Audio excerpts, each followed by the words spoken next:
Morning everyone, Dr. Bill here. As you can see, I am back on the trail. I am actually using a new system this season, which I'm hoping, it's kind of a gimbal with insulation, which I'm hoping will diminish the amount of shake as I'm hiking. So we'll see how this goes. I'm on a hike today that I'm expecting to be about 10 miles. At least I'm hoping it to be about 10 miles. I'm trying to start to get, this is my third hike of the season. I'm starting to try and recondition my legs from skiing to hiking, and I have to tell you, it's been quite a journey. The first hike I took was about 11 miles, and it took me 3 days to recover from that hike. So I scaled it back, and the second hike I took about 4 days later was only 8 miles, and that also took me a few days to recover. So I decided to give my legs a good rest. So I haven't hiked in 10 days. Hopefully they're ready to start reconditioning to skiing. We'll see what happens. But anyway, we're not here to talk about my legs. We are here to talk about 4 more things to do on your rim-to-rim hike. Now, let me start off with number 1. Some people will argue with me about this, but at the very least, one of the things that I would recommend is that you at least carry a boo-boo kit with you. And added to that boo-boo kit, I would include at least 1 ace bandage, and I would also include some ointment for blisters, should they develop, and also some KT tape at a minimum.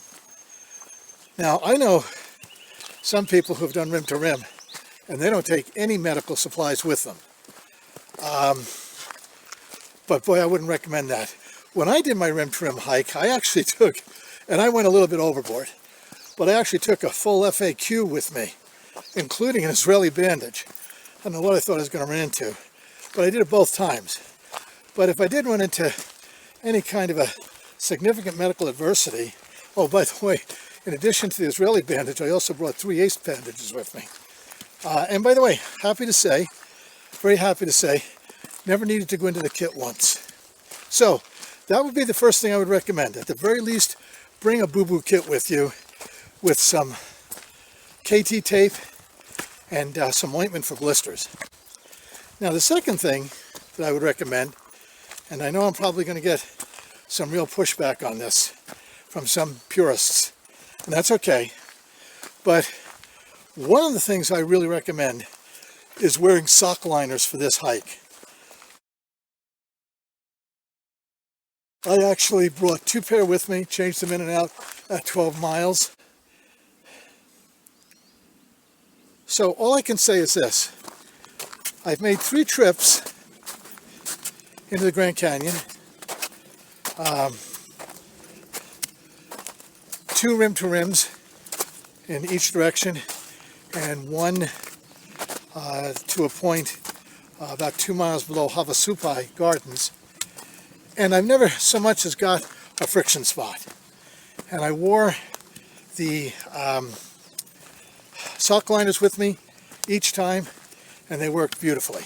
So that's my second recommendation. They're inexpensive, they're easy to put on, your feet will not get overheated if you do that, and I think it's just a extra measure of safety.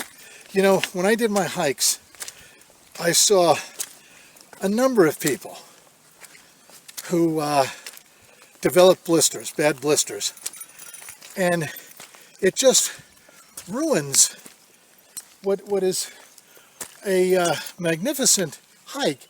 It just turns it into a ruinous experience. You want to avoid blisters at all cost. I'm stopping here and looking around. I don't know if you can see this behind me, but there's a fallen tree back there. You can see that. We had a ferocious windstorm here just a couple of days ago, and I've been astonished at the amount of wind damage that these trees have experienced on the trail.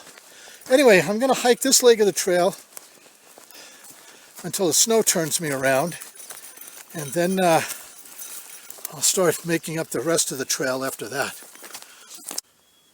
Well, this is something of a pleasant surprise. I expected to be turned around about a mile ago at about 6,300 feet to snow, and I've now made it to the highest point on this trail.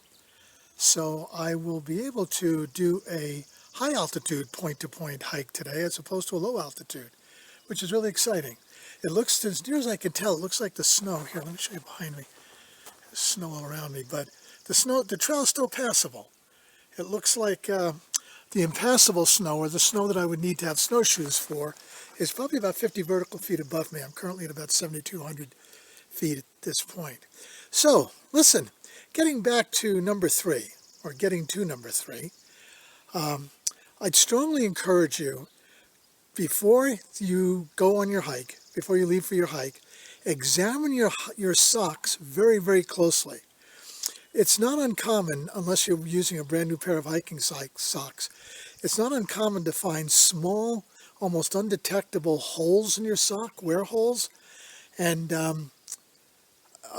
those wear holes, as you're going to be walking miles and miles, are going to turn into bigger holes in those friction points and give you the possibility of blisters.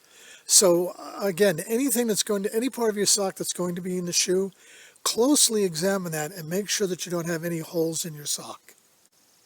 And now on to number 4.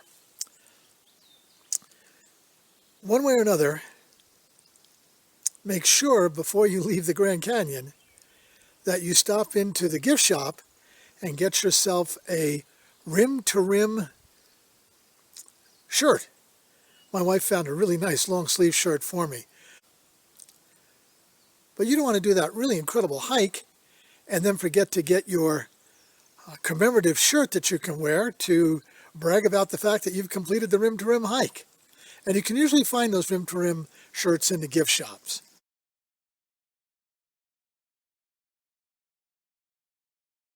So, ladies and gentlemen, those are 4 more things to do on your rim-to-rim hike. I hope you found them helpful, and I will see you on the trail.